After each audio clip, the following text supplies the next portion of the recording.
Hey everybody, it's Lala Black Sheep and I am back for my R&B Divas LA review. This is R&B Divas LA episode 7 titled The Show Must Go On.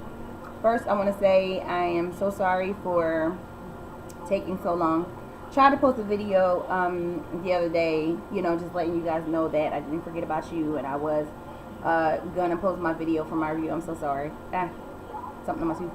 Was gonna post a video for the reviews that I'm doing, but I had life and so many things that was going on. My baby boy, well, both boys, my boys are starting school, school starting, and my baby boy was starting his very first day of kindergarten, which was today. Today he's in school right now, and it's really hard. There's a lot of stuff that I had to do, a lot of preparation, and a lot of other things which is going on in life. Because, honey, my life is always crazy, chaotic. It's always stuff going on. I'm always stressed out. I'm always burnt out. Trying to smile. Hey, everything's okay. Hey, I'm not going to kill anybody. When, deep down inside, I'm like cracking like a friggin' egg.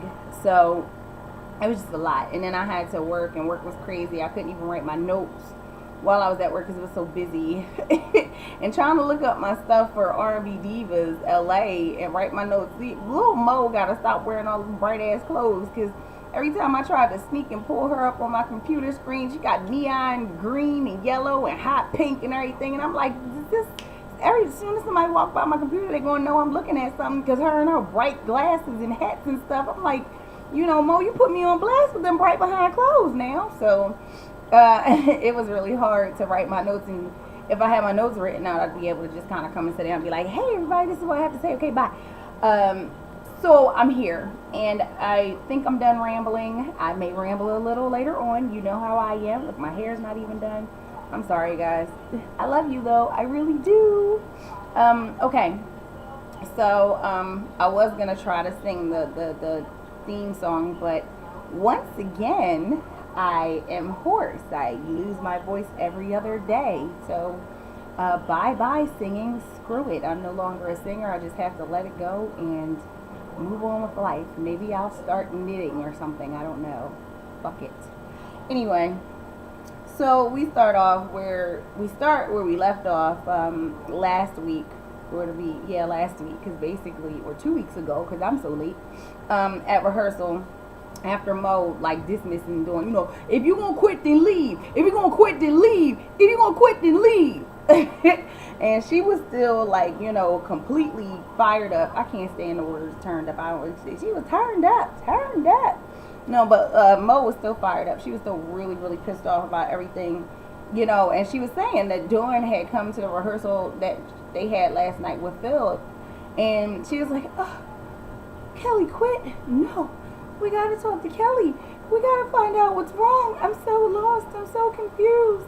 And I have to say that, and she never said anything about quitting, basically, and that's why Mo was pissed off. And she was like, we told her last night that Kelly was quitting, and she didn't say anything. She just sat there looking like she was all upset and confused.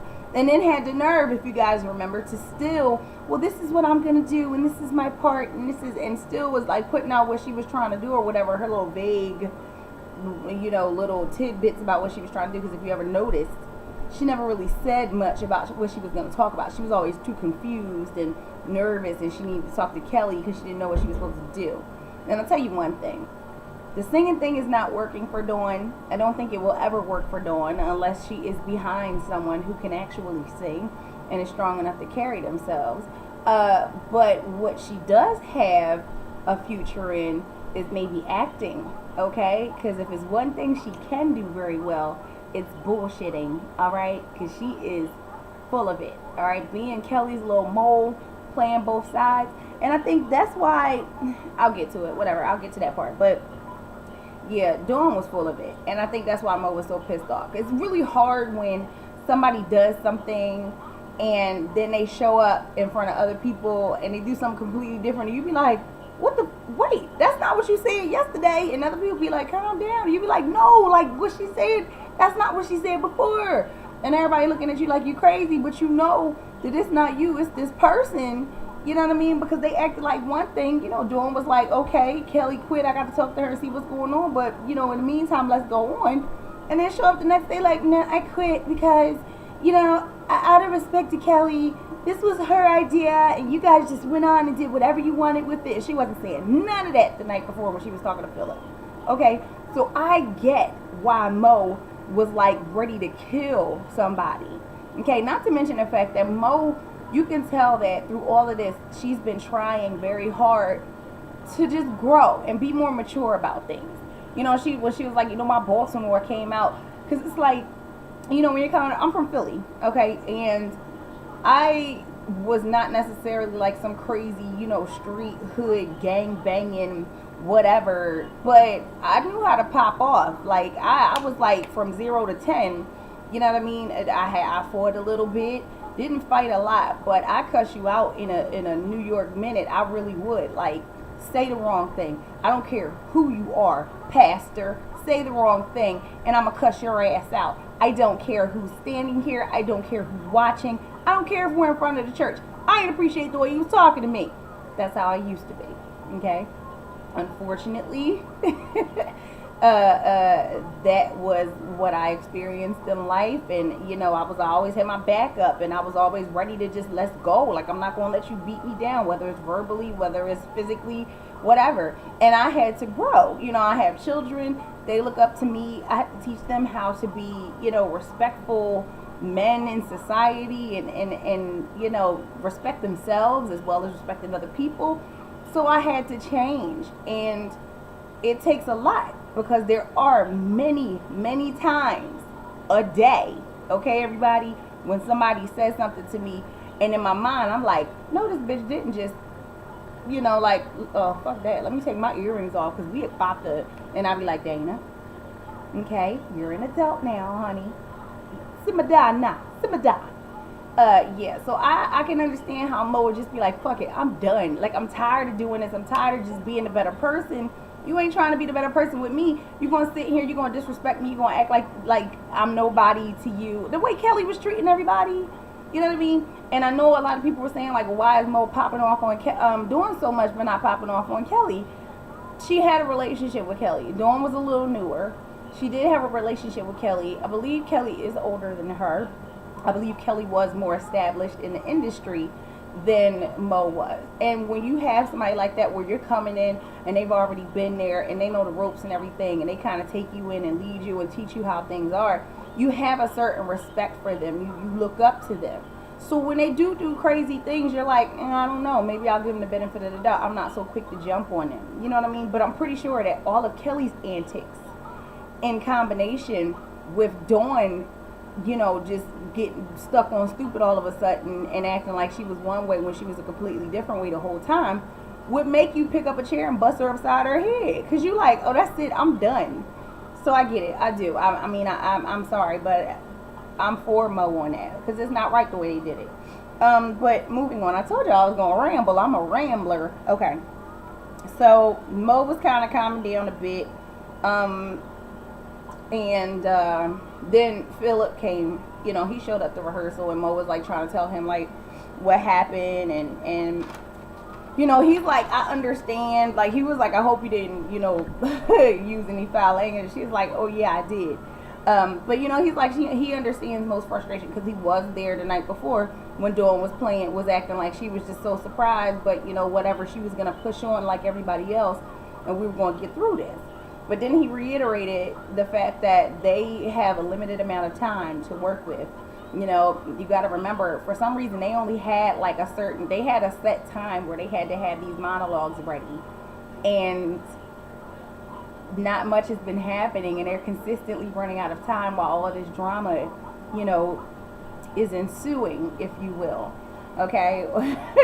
So he's like, we just gotta keep going, we gotta finish, you know, it sucks, we did have 6, now we have 4, let's just do this, you know what I mean? Again, I feel for you, but let's move on. So then Michel'le, she takes that time to kind of flip out or whatever and say she was quitting, but she was just joking around and trying to, you know, shed a little bit of light, you know, just kind of lighten things up a little bit and lighten the mood, because everybody was just exhausted and spent from all of the craziness.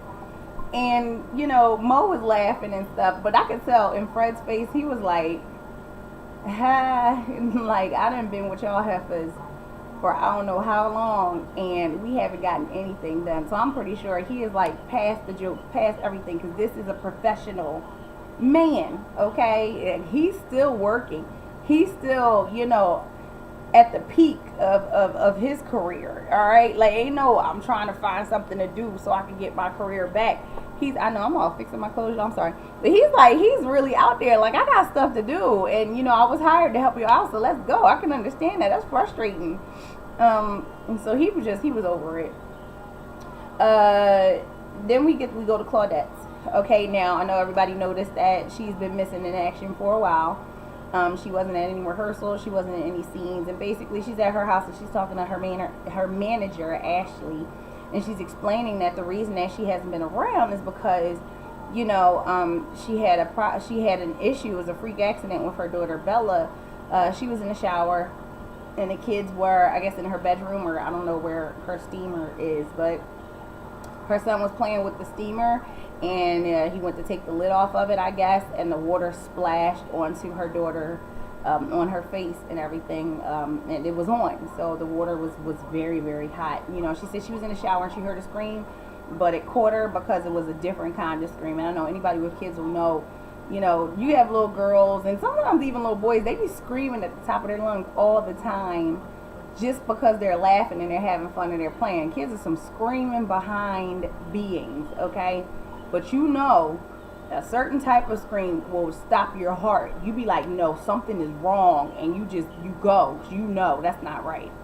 I can imagine the same thing happened to me with my son. He was outside in the yard playing with our family dogs, and you know, one of the dogs who we don't have anymore, she's gone now. She bit him in the face. He screamed. Like, I was upstairs in the bathroom. My teenager, he was down here in the family room, you know, window open, kind of keeping an eye on him. And he screamed, and it was one of those screams where I was like, something is wrong. And I was in the shower, but I was just like, I gotta move now, you know, naked, like get something to cover up and run for my child. You know, and come to find out, yeah, the dog bit his lip and split it open, like, you know. So, but you know, when you hear it, you know, like something is wrong. So, it was heartbreaking to see her talk about it. She was just very, you could see she was still bothered. She was still upset. It's a traumatic thing to see something bad happen to your child, and you're kind of helpless. She was saying when she got to the baby girl, to the little girl, she said she looked perfectly fine, but she could feel the heat radiating off of her skin, so she knew something was wrong, you know, and it broke her heart to have to sit at the doctors, sit there at the hospital while the doctors, she was holding her hand while the doctors had to scrape the dead skin off of her face because she was burnt that bad, and all she could do was scream. And her mother, you know, Claudette couldn't do anything. So that broke my heart. Now, talking about Claudette, her eyes. I was always talking about how her eyes are sad, and it breaks my heart to see her like that. And I just want her to be happy, and I just want her to win.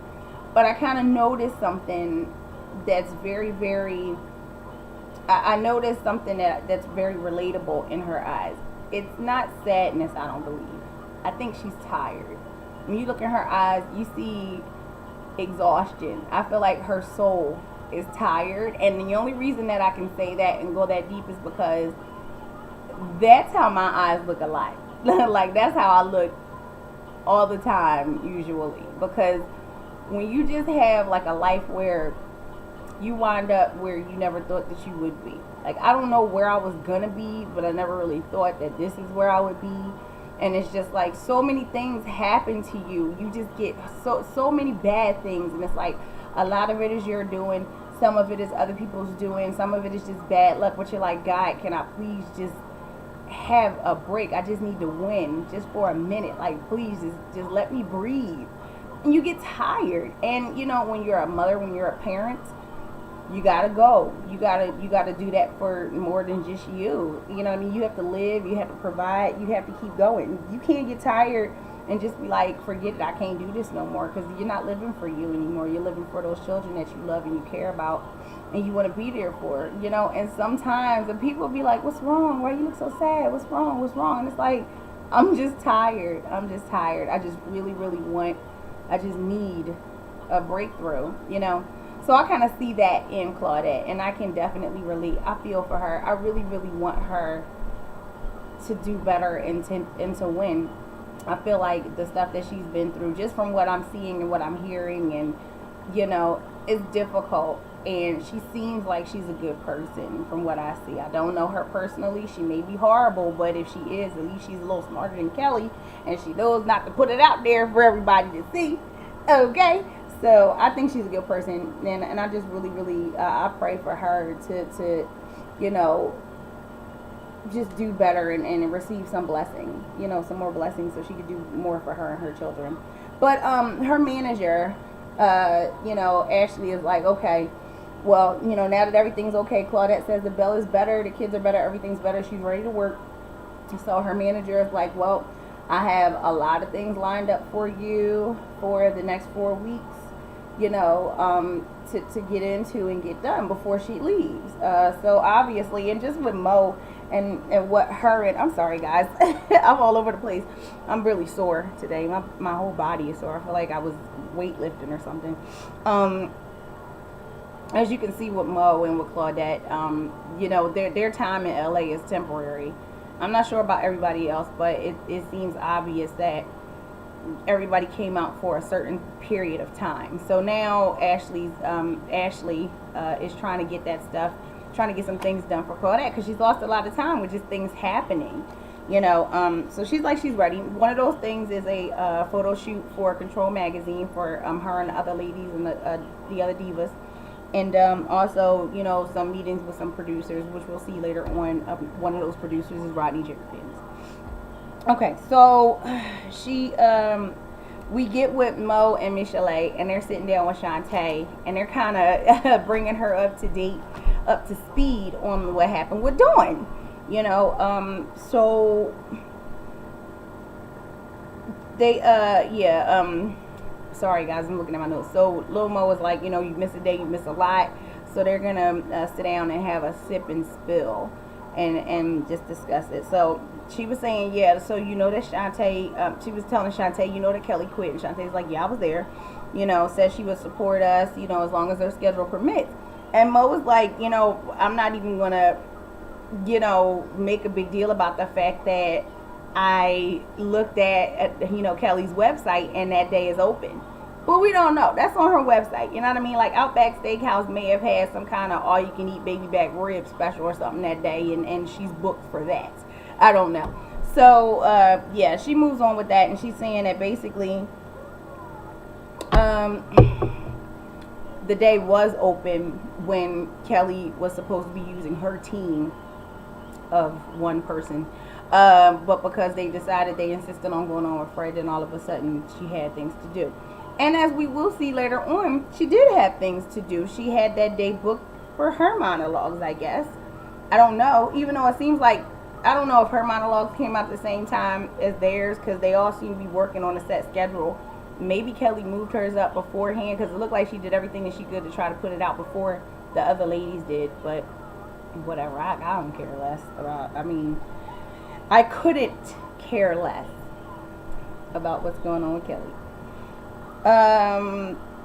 So yeah, Dawn quit, and Mo was like, yeah, Dawn quit, and Shantae is like, quit what? Quit who? And she's like, yeah, she quit the monologues, and Shantae's like, what? Like, that doesn't make any sense. And that's what I'm saying. Nobody really saw it coming, because Dawn was playing both sides. Like, she was with Kelly a lot. They missed a lot of rehearsals. Kelly would come up to some, and then Dawn wasn't with them, or Dawn would come in and Kelly wasn't with them. But whenever anything happened with Dawn, when everything happened with Kelly, they would kind of tell Dawn, like, well, this is what happened, and this is what she said, and this is what I said. And then, as you know, whenever Kelly was like, you know, and Shantae saying stuff behind my back or whatever, and people be talking behind my back, we do see now that it was obviously Dawn that was going back and feeding that information to Kelly. And I guess, you know, to be a friend of Kelly, you have to be feeding her something at all times, you know. So, I mean, I guess information is a little better than chicken wings. I don't know. So, yeah. Anyway, so Mo is still upset. You can see that Mo is still like, every time anything comes up about Dawn, she be like, and that's why I told her, blah, blah, blah. She was like, she said she was quitting and I lost it. And she was just like, I was upset. And then, she was like, I'm supposed to look up to her because she's like the eldest of the group. And if anything, she's the underdog. And I know a lot of people were kind of like, what you mean she's the underdog? Like, you all of y'all are there. And granted, all of the ladies on the show need the show, which is why they're on the show. But when you think about the ladies, just the 6 of them and what they bring to the table, technically I think Dawn is an underdog, because although she was a part of a big, huge group like In Vogue, Lucy Pearl was awesome. The Firm, they had a very, very short stint of success with the Firm Biz song. But outside of those groups, Dawn cannot carry her own. And you can see that in those little snippets, those little snippets that they have in the, in the middle of the scenes or whatever. She can't sing on her own. Like, yeah, she could hold a tune, but it's not really that much. The other women, they can carry themselves by themselves. Like, they can carry themselves alone vocally. They can stand alone and they can, be successful on their own. But the other women, I'm so sorry, you guys.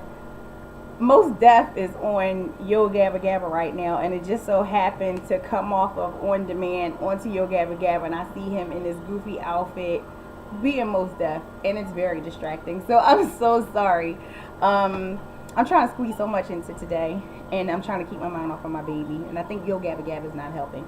Anyway, so the other ladies can stand alone on their own, and Dawn can't. So I do see how she is the underdog. She's been through a lot. She has a very, very bad reputation. The other women may be like, oh, well, she slept with this person and she slept with that person or whatever prior to coming on the show. But Dawn was known as like the bitch. She was known as the woman that you don't want to work with. You were kicked out of 2 groups or 3 groups or whatever. No one wants to work with you. You're blacklisted. Other women, they were hot. They fell off. That was it. If I'm wrong, please comment below and correct me. That's fine. I never really followed the women prior to this show coming on. It's just that when the show came on, I was like, oh, I know them. I want to know what's going on with them. But I didn't I want to know what's going on with Michel'le. Like, when she went away, out of sight, out of mind. Just like the rest of the women, out of sight, out of mind. So, but I do know that Dawn did have like a really, really bad reputation in the industry, based on her attitude and just how she is. Which, as you can see, it makes a lot of sense as to why her and Kelly get along. Don't be fooled by the crap that she's putting up in front of this television screen, okay? Because you can see the little sly, underhanded stuff that she's doing. And I do believe that everything that she's putting, I don't know, I'm so scared, I want to have a baby. I know all of that is an act. It's very obvious. There's no way in the world that you can have everybody, on God's green earth, like, stay as far away from that woman as possible because she's the worst, she's a witch, she's this, she's that, and then she shows up, she's like, and you're like, oh, well, what was everybody else in the world talking about? Okay. I'm sorry, I digress. I gotta get back to this. So, oh yeah, Mo was like, and then she had the nerve to ask me, where's my guide? And Shantae was like, no, oh, and I was like, I told her, bitch, you ain't even saved. I love that, because that's true. I just, don't be pulling that guide card on people. I already told y'all in the last video, calm down with all of that, okay, because I'm human just like you are, okay, and you be doing dirt just like I be doing. I may not do the same dirt as you, but trust me, we doing about the same amount of it, okay? So, and then, Shantae is basically just like, this is enough. Like, I'm done. Like, I don't understand why. Oh, yeah, no, because Mo says, and just to top that off, after all of that happened, Kelly stopped talking to, I said Mo, right? After all of that happened with Mo, I'm sorry. She said after she had that fight with Dawn, Kelly stopped talking to her. Saw her in church. She wasn't talking to her, won't respond to her texts, won't answer her phone calls, none of that stuff. So she's like, so now Kelly, it's obvious that Dawn went right to Kelly and told her what happened, because now Kelly is like, I don't mess with Mo like that no more. And Shantae is like, it's crazy that all of this has happened over some monologues, over a show. We've all been friends, some of us for years. and now whole friendships have been thrown away over a show, when women should be able to make choices of their own. Like, you should be able to choose who you want to work with. It shouldn't be like, oh, well, everybody's picking what I don't pick, so I'm done, I'm out of here. So she's like, but either way, like, it's ridiculous that it has to be that bad, but either way, you know, they're gonna finish, they're gonna do the show. And you know, Shantae's like, I'm finishing this out. All the times that Kelly said, I don't have to do this, it doesn't have to happen, I'm booked, my calendar's full anyway, I don't have to do this. It's all right with me because I don't have to do it. She was like, I'm going to do it. I'm going to finish it out. You know what I mean? And that's good. I really think, you know, trim that fat. Literally and figuratively. Get rid of the dead weight and just do it, because it's just all this nonsense. It was obvious that Kelly did everything that she could to keep the girls from getting anywhere with this monologue, and I think it's great that they didn't let her win by just giving up and throwing it away. I'm praying that the season finale, I heard that the Divalogues did actually happen. I'm praying that the season finale doesn't end with everybody just like, okay, we came all this way and now it's done. So I don't know. I saw Kelly and Dawn's trashy little Not Your Mama logs. Thank you for stealing the name from Shantae, even though Shantae tried to steal everything from you, so you say. But you ain't had no problem taking that name from her. But I saw that horrible excuse of a show, a play, whatever it was called. You had your drawers as the backdrop, Kelly. And I sitting on a stool. The sound was horrible. The acting was bad. Timing was off. It was like it was no type of inflection, no type of emotion. It was horrible. It was just like, what was it, like 4 people in the audience? Like, I can't with that. You would have been better doing that in your living room. Didn't your studio in your living room look better than that when you were rehearsing that day when you called Tori at the last possible second? And I mean, you know, I'm pretty sure even high school plays come out looking better than that. Hell, my son has been in plays, my teenager has been in plays for the last couple of years, and each and every one of those productions look 476 times better than what Kelly and Dawn put out. And see, that's what happens. Just like Nene said, Nene Leakes, you can't win when you're dirty, okay? Because you went and you did all of that, and you trying to be all trifling and everything, and look at the trash that you pooed it out, and then gonna be quick to put it on YouTube. I know Tori was like, I don't know why she got to be putting my name in the credits. I don't want to be a part of this. Jesus, even with your attitude, I don't see why anybody would want to even be connected with you in anything after what you did. I'm pretty sure he's suffering the backlash of being your lackey on this show after you went and act a damn fool with all of your antics and your attitude and your childish ways. Kelly, I gotta stop going in on you, honey. It's just too easy. I'll be talking about shoes and then I just slip into your little ignorant ass. I'm done. So we go to Michel'le. She's in the studio. She's working on a new EP. She says she's been on hiatus for 12 years. I do understand. I've heard some people say 12 years, like try 20.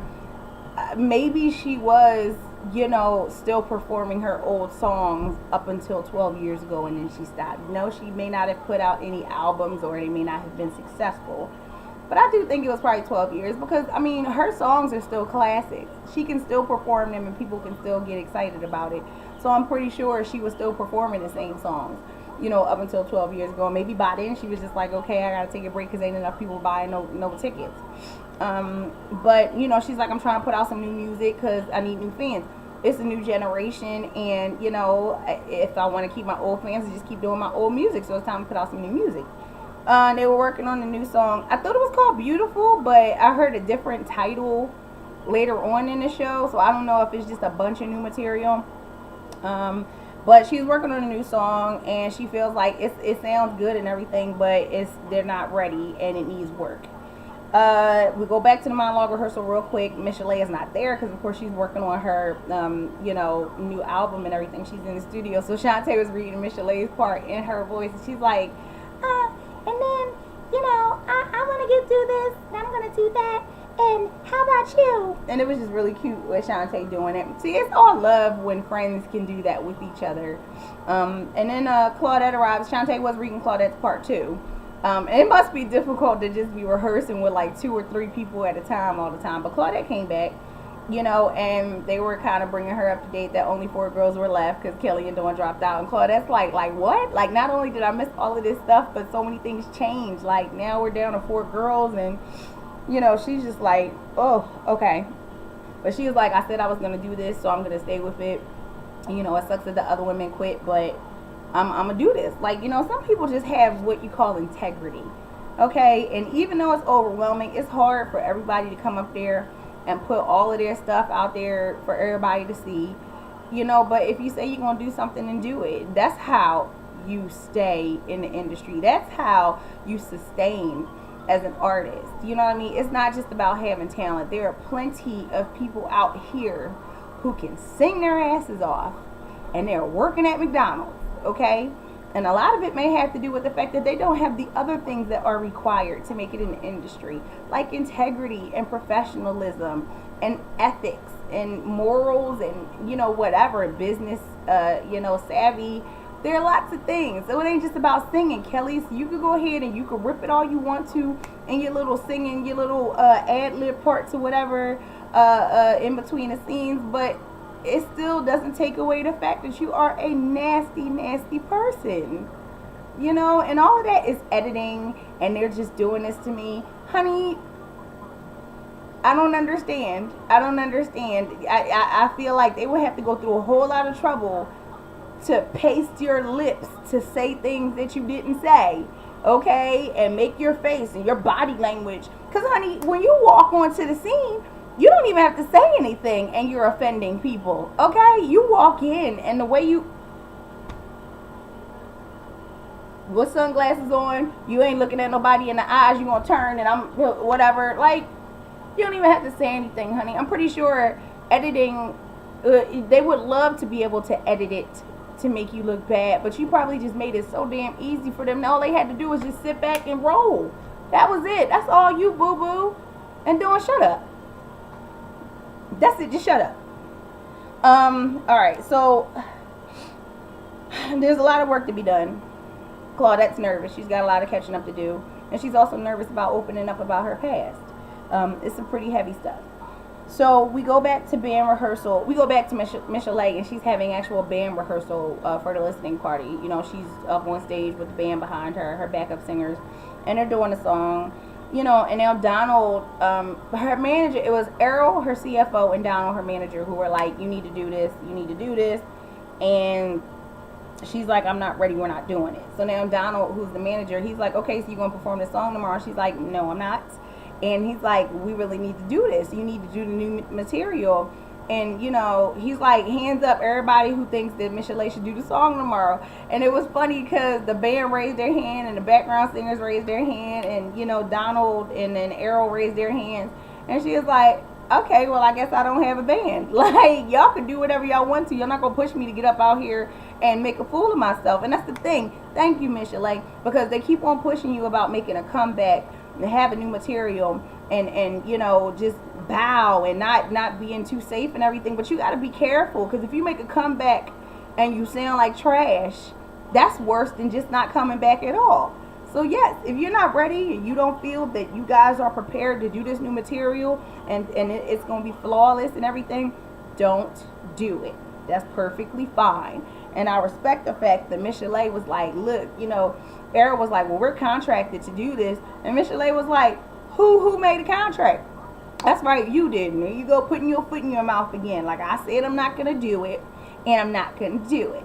She's like, excuse me. She turns around to the band. She's like, we ain't doing Beautiful. We ain't doing it, okay? And she was like, all right, I met with the band. We're not doing it. And he's like, oh, you keep on whatever, and I don't have time. And she was like, listen, you wasting studio time, okay? I'll argue with you on Friday. And walked away. That's how you do a little voice and all. Let them know, boo-boo, this is my career, all right? Yes, I know that you're here and everything, but you work for me. You don't push me to tell me to do anything that I'm not ready to do. Let him know, Michel'le. I love that. I got my life when she let him know. And then, okay, so then there were Claudette and Rodney Jerkins in their meeting. You know, and Claudette saying that she wants music with more substance. I love Rodney Jerkins. I love the music that he puts out. Brandy, Kiki Sheard, so many people that he's worked with, and it's been some awesome music. He's got some great beats. he puts out some really good stuff. I do have a certain respect for Rodney Jerkins when it comes to his music. Rodney said that the best music comes from real life. You know, you got to put your story out there, and you'll have some really, really good material. But then he asks her how she's planning on balancing, you know, being with her children as a single mother and giving them the attention that they need. Not just attention, but the amount of attention that a child or her children need, and record in the studio or perform at everything. Like, how does she plan on balancing that? She's like, she has her resources, she has family, she has friends, you know, she just needs to step out on faith. I had a problem with that. I heard a lot of people say that, you know, Rodney Jerkins is supposed to be a family man and everything, and, you know, he's really big on family, and that's why he asked. But the truth of the matter is, excuse me, y'all, I don't care how big you are on family, I'm a mother. Don't sit here and question me about how I plan on nurturing my children and being there for them and taking care of them and everything, and balance a career all at the same time. It's not 1953. Okay, I can do this. I'm doing it by myself. All right, if you that worried about it, why don't you just give me some money so I can be with them all day long and not have to worry about getting in the studio and getting up on stage to perform. All right, if you're not that worried about it, then all you need to worry about is the musical aspect. Okay, I'm going to do my job and I need you to do yours. But don't you dare sit up here asking me how I'm going to do what I've been doing this entire time. Because apparently this is the only option she has in order to take care of and nurture said children. All right, so I think that people need to just kind of keep their focus where their focus is supposed to be. I was a little offended by it, and maybe that's just because I'm a single mom. I don't know. But I know I will cut my fingers off without a second thought if that meant that my children were going to be okay and they were going to be taken care of. I give everything that I have. Right now, I run and don't eat right and don't rest right and don't take enough care of myself because I feel like I got to keep on going and doing for my kids. And people are like, you need to sit down, you need to calm down, you need to take care of yourself first. Until I feel like my children are good, I'm not resting until they're okay. And that's just how I am. It may be a twisted logic, but I care more about them than I do about myself. And I feel like that's how a mother is supposed to be, or at least that's how I'm supposed to be. So don't be asking me about how I'm going to do it. It can be done. You know, women are amazing. Mothers are amazing. Real mothers are amazing. So that just kind of pissed me off. So we move over to the Control magazine photo shoot. Control with the K. And Claudette, Shantae, and Mo are there. They look beautiful. They had some lovely makeup. The hair, the dresses, the outfits were really nice.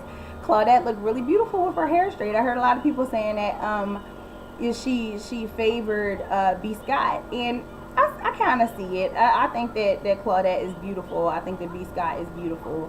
And the photo shoot was just beautiful. But while they were, you know, in hair and makeup and everything, Claudette kind of asked the girls. Oh, Michel'le wasn't there. It was just Claudette,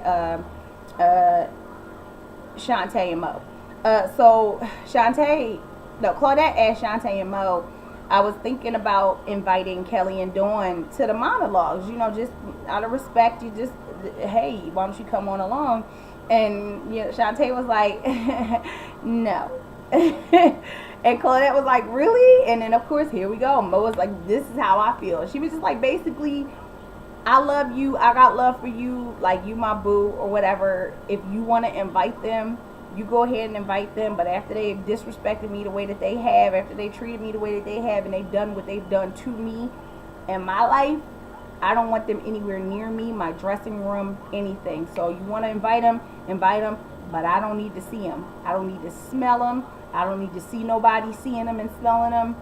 That's it, you know. And Shantae was basically just like, no, it's a bad idea, you know. And Mo was just like, matter of fact, yeah, she did. She talked about Dawn again. She was going in on Dawn and how she kind of violated their friendship, and she confided in her and everything. And she was like, matter of fact, you can invite Cindy and Terry before you invite Dawn, okay? The real in vogue. And Shantae was like, ooh, la, like, it's, oh. That's what me and my boys do when somebody says something crazy. That comes from the regular show. Anyway, so Claudette has the four ladies over to her house. Michel'le, Shantae, and Mo. They're at her house, and there is a that's my dad. That's my dad. He's awesome. I'm gonna be doing some videos with him, and I also have to let you guys know about his blog. He has a blog that he does on music, and it's really, really cool. He's super, super smart. He's like the musical Rain Man. But okay, so Claudette has the girls over, and they're just kind of talking and powwowing, and she mentions to them that she invited a life coach, Dr. Nicole, to talk to them and help them open up and feel more comfortable about sharing their stories with everybody. So when she shows up, she's a very, very pretty lady. Dr. Nicole is very pretty. When she comes up, Michel'le starts off, and she's just basically like she felt some type of way about Dawn, again, about Kelly, to talk about the women and how they affected everything, and just how Dawn violated because she opened up to her. She said that Dawn was crazy, and Claudette was like she didn't feel like she was crazy. She didn't see anything crazy about it. Michel'le was like everybody is crazy in their own way, and Claudette didn't see it because Claudette wasn't there, so she missed it. But Dawn did go crazy.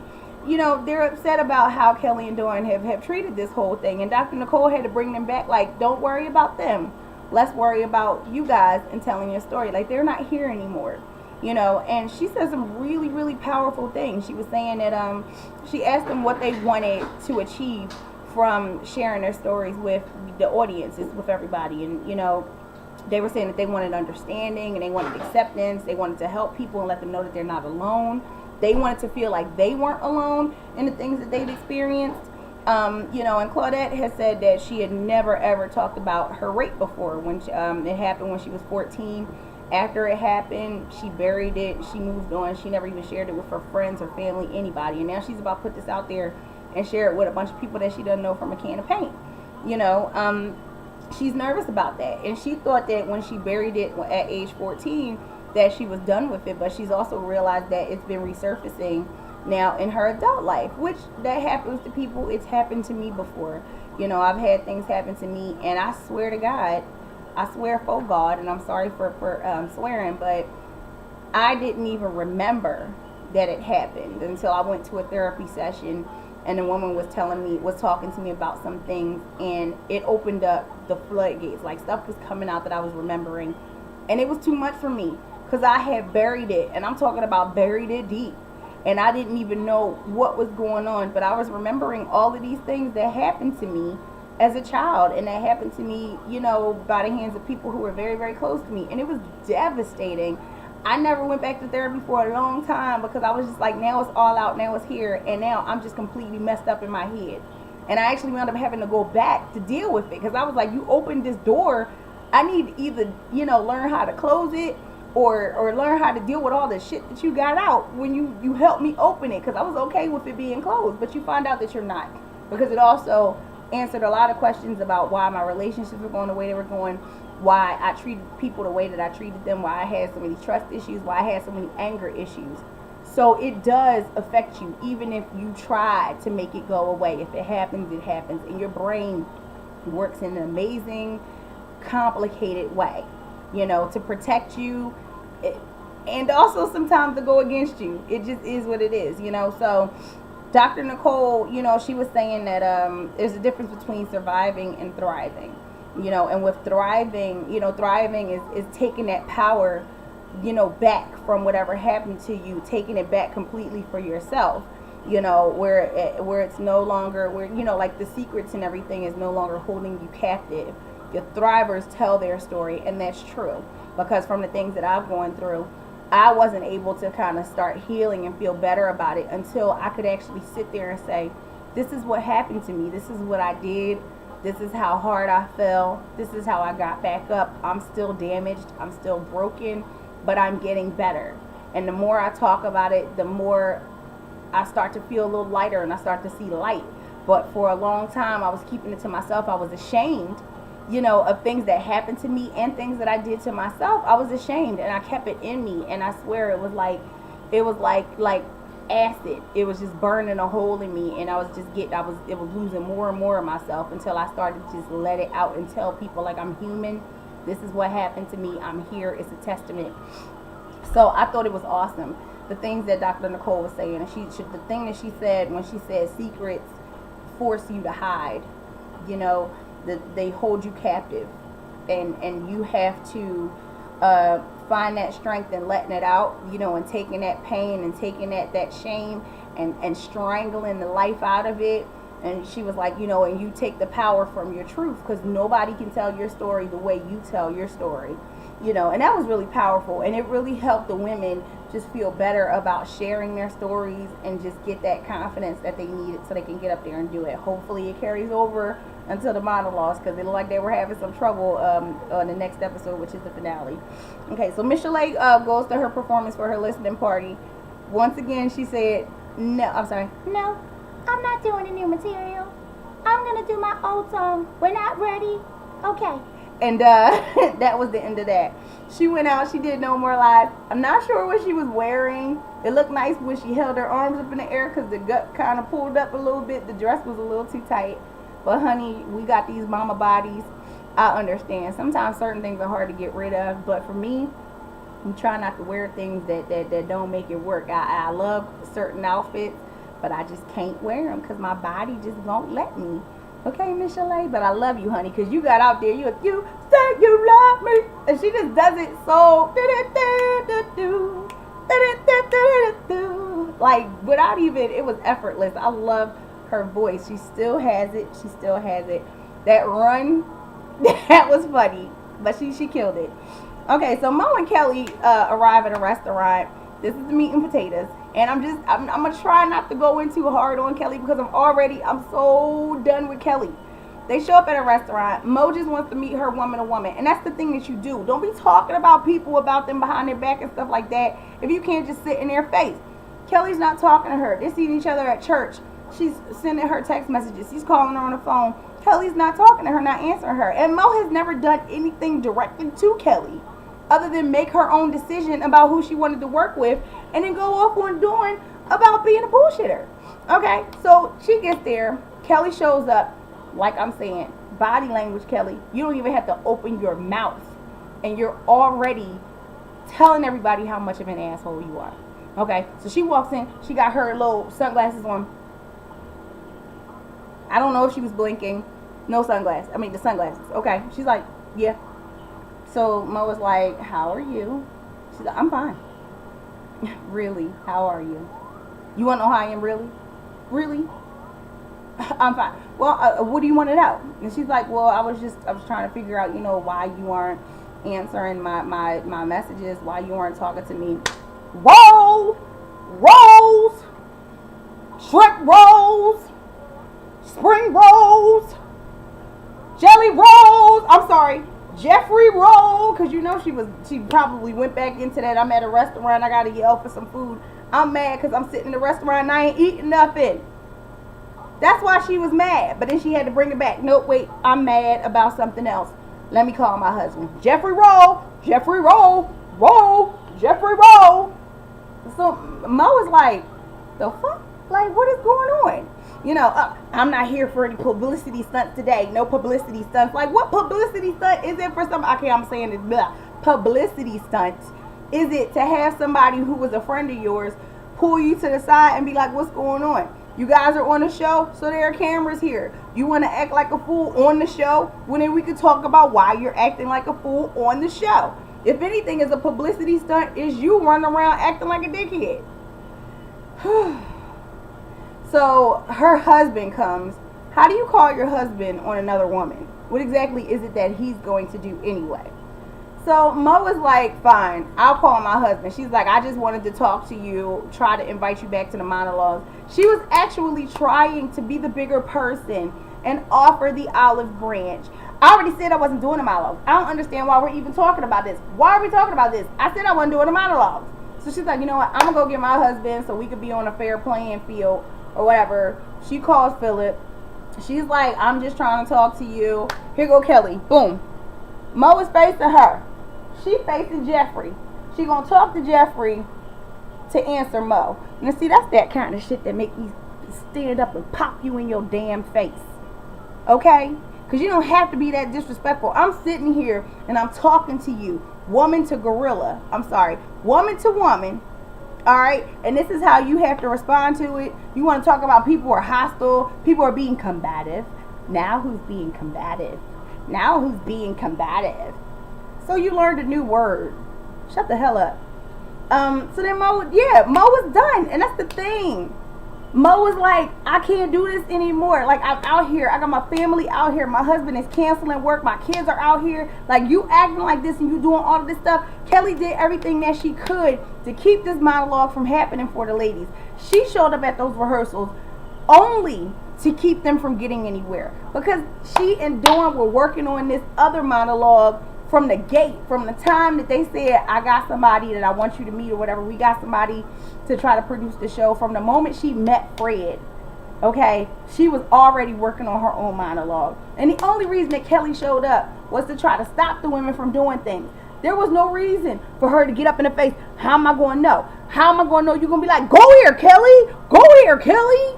All of that stuff. Just, I got my Timbs. I got my straight razor. Like, all of that, all of those were antics to keep the women from getting anywhere, to buy her time so she could work on her monologues. And then you can see the differences. You can see how Dawn is like, she shows up, she watches what's going on, she goes back, she tells Kelly, they use that. Kelly keeps on poisoning Dawn against whatever. I don't even know if Kelly poisoned Dawn, because I honestly feel like Dawn probably poisoned Kelly against everybody. Everybody's probably mad at Kelly, but I wouldn't even be surprised if Kelly was okay with this stuff at one point, and then Dawn was like, I'm sorry, and Kelly was like, yeah, I didn't even think about that. And then she started getting her little attitude. I don't know, but I do know that they're both trifling. They put out that show. You're going to walk up and say, oh, look at her marquee. Look at her marquee. And like looking like a number 10, like Bondi Blue said. Shout out to Bondi Blue. She is so funny. And I died when she said that Kelly and Dawn walking to the street look like the number 10. That was too funny. That was too cute.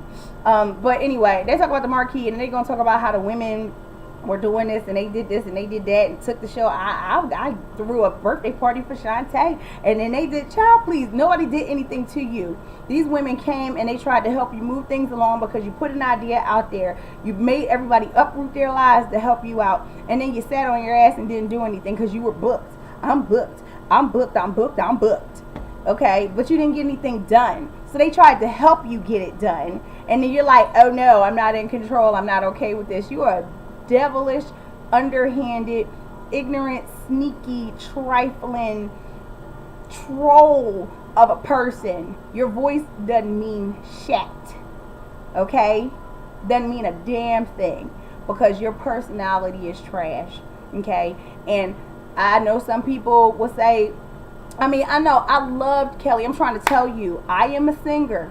I've been a singer my entire life, and Kelly Price's music is one of the main things that I covered and worked on, and was just like, ooh, Kelly Price got another song, I gotta learn this, I gotta sing it, got a lot of attention for it. Just, I loved Kelly Price, I loved her music, I sang it to the heavens, okay?